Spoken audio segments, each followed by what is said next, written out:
Alright, this is with the rear diffuser installed. See, it lines up really nicely.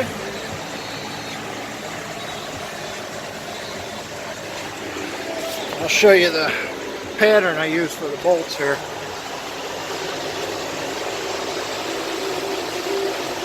Hopefully you can see that.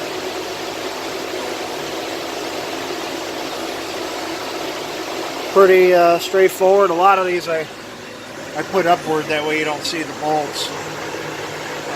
These are so far back you shouldn't see them. Plus the car is going to be low to the ground, so I think the only ones you can really get away with are those. Otherwise, I just kind of fed all those up to the top with the washers and nuts. Pretty easy to access. I mean, you can get your hand up in here, so shouldn't be too bad.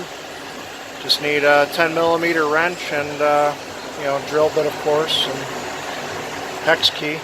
But otherwise, it's on there. Looks really good. You just got to make sure to line up the holes there first, and then make sure the recesses here are lined up with the fins up top. That's how you locate these things.